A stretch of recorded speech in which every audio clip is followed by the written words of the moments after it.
Welcome to Rajasthan जी की training. दोस्तों स्वागत है आप सभी एनिमल अटेंडेंट पशु परिचर भर्ती परीक्षा की तैयारी करने वाले सभी अभ्यर्थियों का राजस्थान जी की ट्रेनिंग के इस यूट्यूब चैनल पर। दोस्तों ये अपना पशु परिचर स्पेशल, जी हाँ साथियों, पशु परिचर स्पेशल राजस्थान जीके का 27वां मॉडल पेपर है। जी हाँ साथियों, पशु परिचर स्पेशल राजस्थान जीके का 27वां मॉडल पेपर है।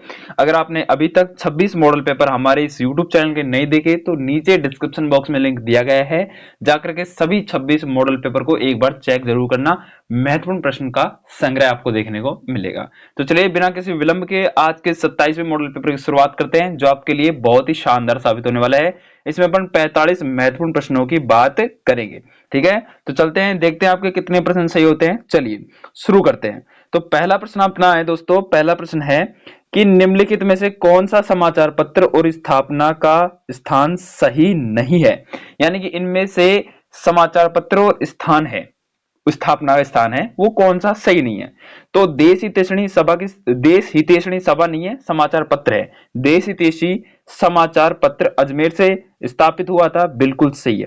ठीक है, सर्वोदय वाहक बांसवाड़ा से संबंधित है, बिल्कुल सही है।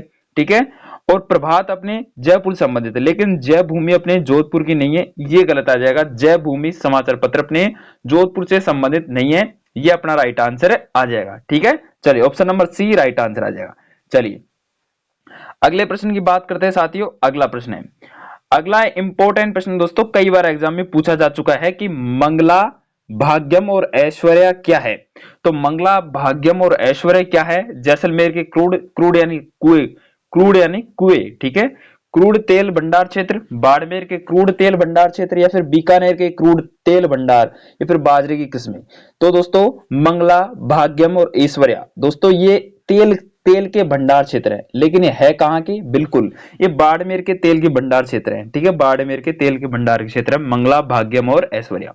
ठीक है, तीसरा प्रश्न है कि डंग गंगधार उच्च भूमिया किसका हिस्सा है। तो दोस्तों ये अपने भौतिक प्रदेश से लिया गया प्रश्न है कि डंग गंगधार उच्च भूमिया किसका हिस्सा है। जी हां, हाड़ौती पठार का हिस्सा है। जी हां साथियों, हाड़ौती पठार का हिस्सा है डंग गंगाधर या फिर गंगधर उच्च भूमिया। ठीक है, चलिए नेक्स्ट प्रश्न की बात कर लेते हैं। नेक्स्ट प्रश्न है साथियों, चौथा प्रश्न है और महत्वपूर्ण प्रश्न है। चौथा प्रश्न क्या कह रहा है कि निम्नलिखित में से कौन सा भौतिक लक्षण राजस्थान बागर में सम्मिलित नहीं है। तो राजस्थान के बागर में सम्मिलित कौन सा भौतिक लक्षण नहीं है।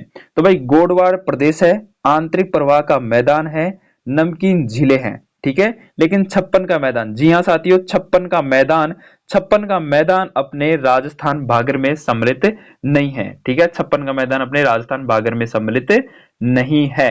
ठीक है, ये अपन को याद रखनी है चीजें। चलिए अगले प्रश्न की बात कर लेते हैं। अगला प्रश्न क्या कह रहा है। तो अगला प्रश्न क्या कह रहा है दोस्तों कि निम्नलिखित में से कौन सा संरक्षित क्षेत्र और जिला सही सम्मिलित नहीं है। तो संरक्षित क्षेत्र और जिला कौन सा सही सम्मिलित नहीं है, इसके बारे में अपन को बताना है। तो भाई उम्मेदगंज पक्षी विहार कोटा से संबंधित है, बिल्कुल सही है, उम्मेदगंज पक्षी विहार कोटा जिले से संबंधित है। ठीक है, साकंबरी सिक्कर और झुंझुनू से संबंधित है, और गुड़ा विष्णुयान अपने जोधपुर से संबंधित है। लेकिन रोटू दोस्तों, रोटू अपने झुंझुनू जिले का पक्षी यानी कि झुंझुनू जिले का संरक्षित क्षेत्र नहीं है रोटू। ठीक है, चलिए नेक्स्ट छठे नंबर के प्रश्न की बात करते हैं। छठा नंबर का प्रश्न है साथियों कि राजस्थान का निम्नलिखित में से कौन सा प्रसिद्ध संगीतकार और विशेषज्ञता सही सम्मिलित नहीं है। तो एक तरफ है संगीतकार और एक तरफ है उनसे जो संगीत में वो किस तरह से वो विशेषता हैं उनके बारे में बताया गया है। ठीक है, तो बात करें साथियों विश्व मोहन भट्ट, ये मोहन वीणा वादक है, बिल्कुल सही है। ठीक है, मोहन वीणा वादक है अपने विश्व, कौन, विश्व मोहन भट्ट। ठीक है, चतुरलाल अपने तबला वादक हैं, चतुरलाल अपने तबला वादक हैं, ये भी बिल्कुल सही है। ठीक है, ये भी सही आ जाएगा। फिर है सुल्तान खां को कमायाचा पकड़ा दिया, ये गलत है। ठीक है, ये गलत है, यानी कि ऑप्शन नंबर सी अपना राइट आंसर आ जाएगा। और जिला फरुद्दीन डांगर ये अपनी ध्रुपद गायन शैली से संबंधित है, ये भी अपना सही है। तो option number C right answer आ जाएगा। चलिए नेक्स्ट प्रश्न के बारे में बात कर लेते हैं।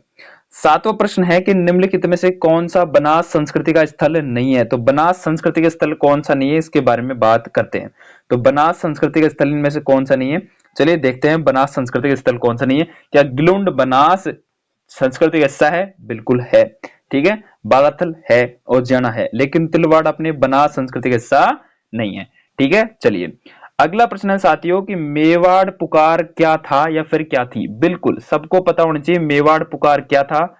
ये दोस्तों 21 सूत्रीय मांग पत्र था जो अपने माणिकलाल वर्मा जी के द्वारा लिखित था। ठीक है, 21 सूत्रीय मांग पत्र था, मेवाड़ पुकार के नाम से इसको कहा गया था। 21 सूत्रीय मांग पत्र था। ठीक है, चलिए नेक्स्ट प्रश्न के बारे में बात कर लेते हैं। नेक्स्ट प्रश्न है साथियों, नेक्स्ट प्रश्न है प्रसिद्ध राजस्थानी लोकगीत पाथल और पीथल के रचयिता कौन है। तो प्रसिद्ध राजस्थानी लोकगीत है पाथल और पीथल, इसके रचयिता आपसे पूछ ले तो अब बताना है कन्हैयालाल सेठिया। जी हाँ, पाथल और पीथल के रचयिता कन्हैयालाल सेठिया हैं। ठीक है, चलिए नेक्स्ट प्रश्न के बारे में बात कर लेते हैं। नेक्स्ट प्रश्न अपना मिलान चिन्ह करना है इनको, कूट ए को कूट बी से मिलाना है। तो चलिए मिला सकते हैं अपन। ठीक है, इतनी तो क्षमता है मिलाने की। ठीक है, चलिए मिलाते हैं। चलिए दोस्तों बात करते हैं अब खंड ए को खंड बी से मिलाते हैं। तो आप सभी को पता है दोस्तों, आप सभी को जैसा कि आप सभी को पता है कि खजुराहो सोमेश्वर मंदिर किराड़ू संबंधित है, बिल्कुल। हर्षद माता आबानेरी, बिल्कुल। और ये तो खुद ब खुद ही मिले पड़े हैं। ठीक है, जूना पत्र शर मंदिर बाड़मेर, बिल्कुल सही है। पारा नगर मंदिर अलवर में, बिल्कुल सही है। संगार चवारी मंदिर चित्तौड़गढ़, बिल्कुल सही। यानी 1 2 3 4 यानी कि ऑप्शन नंबर फर्स्ट ही इसका राइट आंसर आ जाएगा। मिलाने की जरूरत नहीं है, खुद ही मिले हुए हैं। चलिए नेक्स्ट प्रश्न के बारे में बात करते हैं। नेक्स्ट प्रश्न है अपना दोस्तों, ध्यान दीजिए कि लोक नाट्य कला को बढ़ावा देने के लिए किस थिएटर की स्थापना की गई थी। तो लोक नाट्य कला को बढ़ावा देने के लिए अपने किस थिएटर की स्थापना की गई थी। बिल्कुल सही है, राम प्रकाश थिएटर, बिल्कुल बिल्कुल। राम प्रकाश रंगमंच जिसके जो अपने महाराजा राम सिंह द्वितीय के द्वारा की गई थी इसकी स्थापना। ठीक है, चलिए नेक्स्ट प्रश्न है दोस्तों, अगला प्रश्न है और बेहद ही इंपॉर्टेंट प्रश्न है, वही है मिलान चिन्ह वाला ही प्रश्न है। ठीक है, एक तरफ संस्था और एक तरफ स्थापना वर्ष, अब इनको मिलाना है। बहुत ही इंपॉर्टेंट प्रश्न है दोस्तों, महत्वपूर्ण प्रश्न है। चलिए राजस्थान कला विद्यालय की दोस्तों स्थापना आपसे पूछ ले तो 18वीं सदी में हुई थी। ठीक है, यानी कि अपन बात करें तो 1888। ठीक है, 1888 इसका सही आंसर आ जाएगा। ठीक है, और बात करें राजस्थान ललित कला अकादमी, इसकी स्थापना दोस्तों 1957 को हुई थी। ठीक है, चलिए जवाहर कला केंद्र की स्थापना दोस्तों आपसे पूछ ले तो आपको बताना है 1993 में। ठीक है, और रविंद्र मंच की स्थापना दोस्तों अपनी हुई थी 1963 को। ठीक है, तो राइट आंसर अपना कौन सा आ जाएगा। जी हाँ, बिल्कुल पहले का 4, बिल्कुल पहले का 4, दूसरे का दूसरा बिल्कुल, और तीसरे का 3 और चौथे का 1। चलिए ऑप्शन नंबर फर्स्ट ही राइट आंसर आ जाएगा। चलिए बात करते हैं अब नेक्स्ट प्रश्न की। अगला प्रश्न है, अगले प्रश्न की बात करते हैं कि बच्छावतों, रामपुरिया, गुलेच्छा और सेठिया की हवेलियां राजस्थान में कहां स्थित है। तो बच्छावतों, रामपुरिया, गुलेच्छा और सेठिया की हवेलियां दोस्तों आपसे पूछ ले कहां पे है, तो आपको बेझिझक आंसर देना है। आप कहोगे सर हवेलियों का शहर अपने जैसलमेर कहा जाता है, लेकिन नहीं है साथियों। आप सही ढंग से पढ़िए प्रश्न को। बच्छावतों, रामपुरिया, गुलेच्छा और सेठिया की हवेली आपसे पूछ लेना, इस प्रकार से प्रश्न आ जाए तो आपको बीकानेर राइट आंसर करना है। बीकानेर। ठीक है, क्या करोगे, बीकानेर। ठीक है, चलिए ओके। अगला प्रश्न है साथियों, अगला प्रश्न है कि अपने राजस्थान के पंडित शिव कुमार शर्मा का संबंध किस वाद्य यंत्र से है। तो पंडित शिव कुमार शर्मा का जो संबंध है वो किस वाद्य यंत्र से है। तो शिव कुमार शर्मा अपने सतुर वाद्य यंत्र के प्रसिद्ध खिलाड़ी हैं भाई। ठीक है, सतुर वाद्य यंत्र से संबंधित है पंडित शिव कुमार शर्मा। चलिए आपसे पूछ ले दोस्तों, कोई आपसे पूछ ले कि गुब्बारा, नुसरत, नागफली और गजक क्या है। तो गजक का नाम सुन के आप क्या करोगे भाई साहब, क्या कि मेवाड़ में प्रचलित क्षेत्र की मिठाइयां। ठीक है, लेकिन ये गलत है। ऑप्शन नंबर बी भी अपना गलत है। आप करोगे भाई जोधपुर दुर्ग की तोहफे के नाम। चलिए इसके बारे में तो डिस्कस करेंगे। ठीक है, मारवाड़ ठिकानों के वस्त्र, नहीं ये भी गलत आ जाएगा। ठीक है, मेवाड़ में प्रचलित राजस्व वसूली करो के नाम, मतलब कि टैक्स के नाम हो गए, ये भी गलत है। ठीक है, तो है क्या है यही कि जोधपुर दुर्ग की तोपों के नाम है। जी हाँ साथियों, अगर आपने तोपों को सही ढंग से पढ़ा होगा तो आपको पता होगा, जब आपने दुर्ग वाली क्लास ली होगी, ठीक है, कभी भी, ठीक है, दुर्ग के बारे में पढ़ा होगा तो आपको गुब्बारा, नुसरत, नागफनी और गज्जक के बारे में बताया गया होगा, जो अपने जोधपुर दुर्ग की तोपों के नाम है। ठीक है, जो मेहरानगढ़ में रखी हुई है। ठीक है, चलिए बात करते हैं अगले प्रश्न की। चलिए अगला प्रश्न भी इसी प्रकार का है, बेहद ही इंपॉर्टेंट प्रश्न है कि गोपी जी भट्ट राजस्थान की किस लोक नृत्य शैली के कलाकार हैं। जी हाँ, गोपी जी भट्ट राजस्थान की किस लोक नृत्य शैली के कलाकार हैं? तो आप सबको पता है तमाशा लोक शैली के कलाकार हैं गोपी जी भट्ट। भीलों में छेड़ा फाड़ना क्या होता है? तो भीलों में छेड़ा फाड़ना दोस्तों इसका अर्थ है तलाक। ठीक है, तलाक लेना, तलाक देने से संबंधित है छेड़ा फाड़ना। ठीक है, पर्यटकों को आकर्षित करने के लिए हाथी गांव कहां स्थापित किया गया था? तो पर्यटकों को आकर्षित करने के लिए हाथी गांव दोस्तों अपने गुड़ा कुंडा गांव, जी हाँ कुंडा गांव, कुक्कस कहां पे है? जयपुर में। ठीक है, वहां पे स्थापित किया गया था और फिलहाल भी हाथी गांव के नाम से ही जाना जाता है उस स्थान को। ठीक है, चलिए साथियों नेक्स्ट प्रश्न के बारे में बात करते हैं। चलिए नेक्स्ट प्रश्न अपना है कि राजस्थान की किस नदी को स्थानीय रूप में वन की आशा कहा जाता है? बेहद ही इंपॉर्टेंट प्रश्न है दोस्तों, पशु परिचर वालों के लिए बेहद ही इंपॉर्टेंट प्रश्न है कि वन की आशा किस नदी को कहा जाता है? बिल्कुल सही आंसर बनास। बनास नदी को वन की आशा कहा जाता है। माही नहीं आएगा, सोम नहीं आएगा, मेंथा नहीं आएगा, बनास नदी इसका राइट आंसर आ जाएगा। चलिए नेक्स्ट इंपॉर्टेंट प्रश्न है दोस्तों कि भरतपुर, जी हाँ भरतपुर बर्ड पैराडाइज पुस्तक के लेखक कौन है? तो भरतपुर बर्ड पैराडाइज पुस्तक के लेखक आपसे पूछ ले तो मार्टिन इवांस आपको करेक्ट आंसर देना है। Martin Evans Bharatpur bird paradise पुस्तक के लेखक है। चलिए नेक्स्ट प्रश्न के बारे में बात कर लेते हैं। मिलान करना है, बिल्कुल मिलान कर सकते हैं। एक तरफ है सिंचाई परियोजना, एक तरफ है जिला, तो कौन सी सिंचाई परियोजना किस जिले से संबंधित है उसके बारे में बात कर लेते हैं। तो दोस्तों ताकली सिंचाई परियोजना अपने कोटा जिले से संबंधित है। चलिए ओके डन।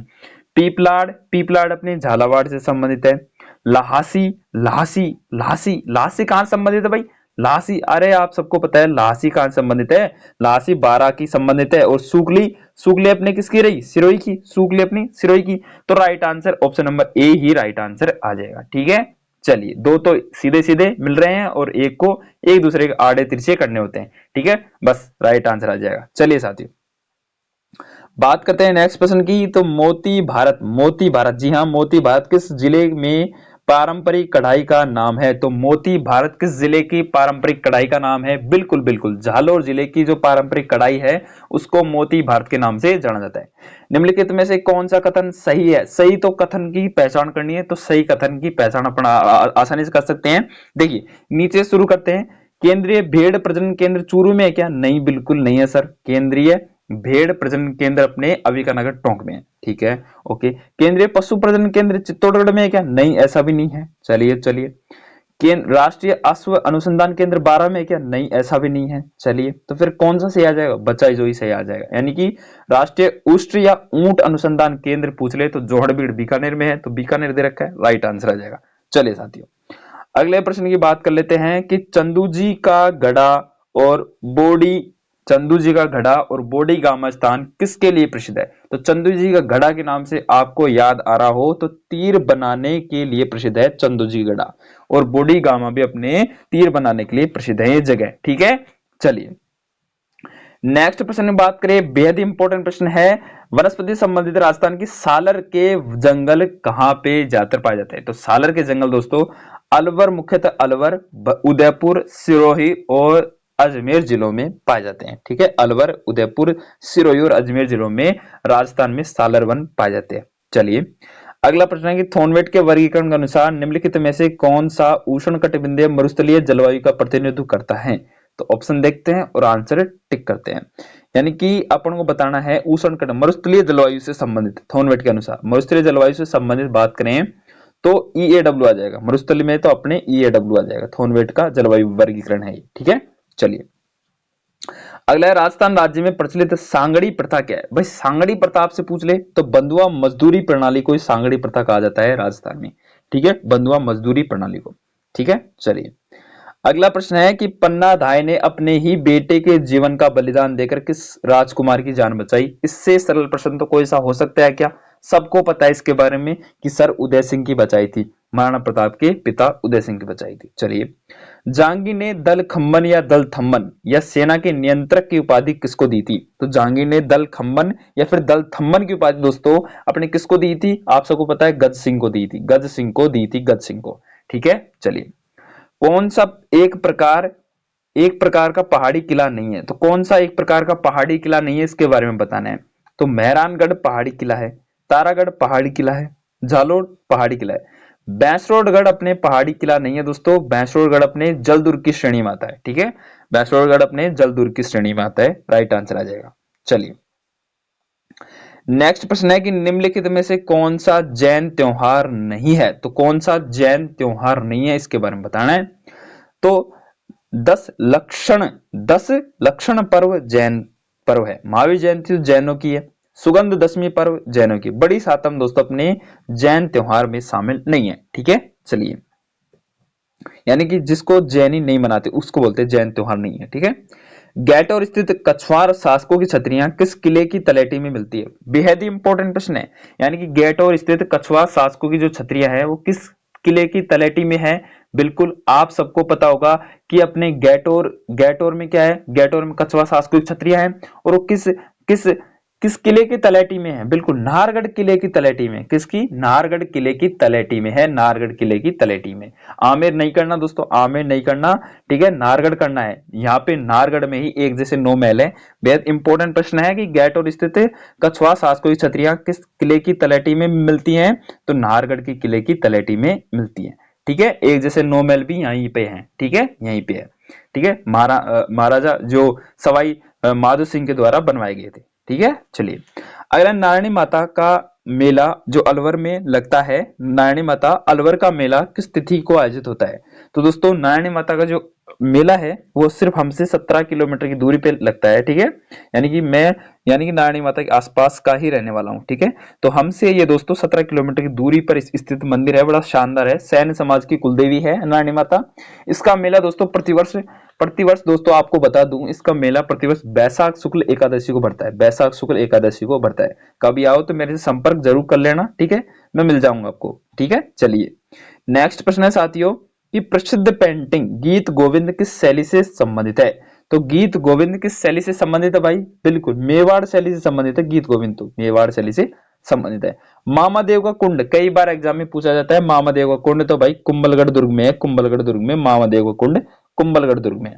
राजस्थान में 33 करोड़ देवी देवताओं की साल कहां पे है, तो 33 करोड़ देवी देवताओं की साल तो अपने एक ही जगह है, मंडोर में। ठीक है, मंडोर जोधपुर में। ठीक है, चलिए नेक्स्ट प्रश्न की बात करते हैं। इसको अब अपन को क्या करना है, युद्ध और वर्ष को अपन को इस तरह से मिलाना है कि कौन सा कब घटित हुआ था।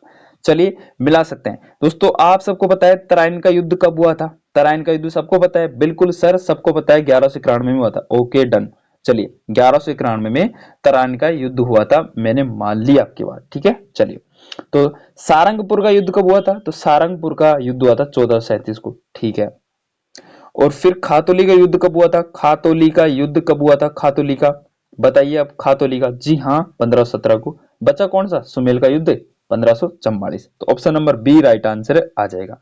चलिए साथियों नेक्स्ट प्रश्न के बारे में बात करते हैं कि ताराभाती के टीले पाए जाते हैं। तो ताराभाती के टीले दोस्तों अपने कहां पाए जाते हैं, मोहनगढ़ और सूरतगढ़ में ताराभाती के टीले पाए जाते हैं।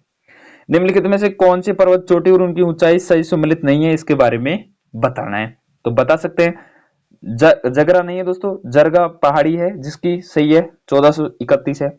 शेर की 1597 बिल्कुल सही है, ये भी सही है, ये भी सही है। रघुनाथगढ़ 1055 है, सही है। अचलगढ़ की 1280 दे रखा है जो अपने बिल्कुल ही सरासर गलत है, option number B right answer आ जाएगा, अचलगढ़ सही सम्मिलित नहीं है। चलिए नेक्स्ट प्रश्न है कि निम्नलिखित में से कौन सा संरक्षित क्षेत्र झुंझुनू जिले में नहीं है। तो दोस्तों संरक्षित क्षेत्र में झुंझुनू जिले का नाम बहुत ज्यादा पूछा जाता है, तो संरक्षित क्षेत्र में झुंझुनू के जितने भी हैं उनको आपको याद कर लेना है। ठीक है, मनसा माता झुंझुनू का है, भीड़ भी झुंझुनू का है, खेतड़ी बसियाल झुंझुनू का है, लेकिन गोलेलाव अपने झुंझुनू जिले का संबंधित नहीं है। ठीक है, तो कुछ झुंझुनू जिले से संबंधित एक दो फैक्ट है, उसको याद आपको कर लेना है। चलिए नेक्स्ट प्रश्न है, सुमेलित करना है बिल्कुल। तो यानी कि हर एग्जाम में कोई सी भी एग्जाम का पेपर उठा के देख लेना, आपको हर एग्जाम में इस तरह से सुमेलित करने वाले लगभग भी ना तो कम से कम 5% जरूर मिल जाएंगे। तो आपके भी 5 से 10% ऐसे सुमेलित करने वाले मिलेंगे, तो आपको सुमेलित करने वाले पर ज्यादा फोकस करना है। ये इनके आंसर भी देना बहुत ही सरल होता है, एक दो प्रश्न आपके आ रहे हैं तो आप इसका सही आंसर आसानी से देख सकते हो। ठीक है, चलिए तो सम्मिलित करते हैं दोस्तों। कौन सा प्रश्न है ये, प्रश्न है 41वां, तो इसको सम्मिलित करते हैं। 41वें प्रश्न को अपन सम्मिलित करने का प्रयास करते हैं। तो भाई चीनी उद्योग अपने भोपाल सागर से संबंधित है। चलिए, सीमेंट उद्योग कहां से संबंधित है? चीनी के तो बता दिया सर, चीनी का तो बता दिया, अब बताओ इसका सीमेंट का। तो सीमेंट अपने मोडेक, ठीक है। चलिए, उर्वरक अपने गड़ेपन का, ठीक है। चलिए, और टायर ट्यूब अपने कांकरोली का प्रसिद्ध है, ठीक है। तो ऑप्शन नंबर सी या फिर बी, ऑप्शन नंबर सी या फिर बी कौन सा आ जाएगा? बिल्कुल बिल्कुल ऑप्शन नंबर बी इसका राइट आंसर है, आ जाएगा। चलिए, नेक्स्ट प्रश्न की बात कर लेते हैं हम। चलिए, नेक्स्ट इंपॉर्टेंट प्रश्न है आपके लिए। चलिए, नेक्स्ट प्रश्न कह रहा है कि परिवर्तित क्षेत्र विकास उपागम यानी मांडा कार्यक्रम शुरू किया गया था। मांडा कार्यक्रम इंपॉर्टेंट है। मांडा कार्यक्रम राजस्थान में दोस्तों ये अपने 1978 और 79 में शुरू किया गया था मांडा कार्यक्रम। अगला प्रश्न, निम्नलिखित में से कौन सी नदी उत्तर से दक्षिण की ओर बहती है? तो उत्तर से दक्षिण की ओर बहने वाली नदी घग्गर नदी, बिल्कुल। ऊपर से नीचे की ओर बहने वाली एकमात्र नदी कौन सी है? घग्गर है, ठीक है, ऑप्शन के अकॉर्डिंग। चलिए, नेक्स्ट प्रश्न के बारे में बात कर लेते हैं भाई। नेक्स्ट प्रश्न है कि राजस्थान के किन जिलों में मध्यम काली मिट्टी पाई जाती है? तो मध्यम यानी बीच की काली मिट्टी कौन सी पाई जाती है? कोटा, बूंदी, झालावाड़ में पाई जाती है बीच की मध्यम काली मिट्टी। चलिए, नेक्स्ट प्रश्न के बारे में बात करते हैं और लास्ट प्रश्न आज के इस वीडियो का दोस्तों, चंपाकली। कई बार एग्जाम पूछा जाता है चंपाकली आभूषण किस शरीर के किस भाग पर पहना जाता है महिलाओं के? तो महिलाएं भाई चंपाकली गले में पहनती है, याद रख लो, महिलाएं चंपाकली आभूषण गले में पहनती है। Option number B right answer आ जाएगा, ठीक है। तो आज के लिए दोस्तों इतना ही। ये थे अपने 45 महत्वपूर्ण प्रश्न।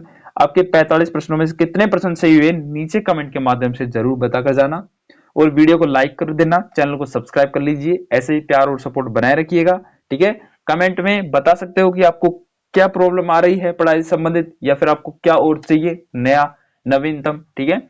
आप नीचे सब कुछ कमेंट में बता सकते हो। थैंक यू, धन्यवाद।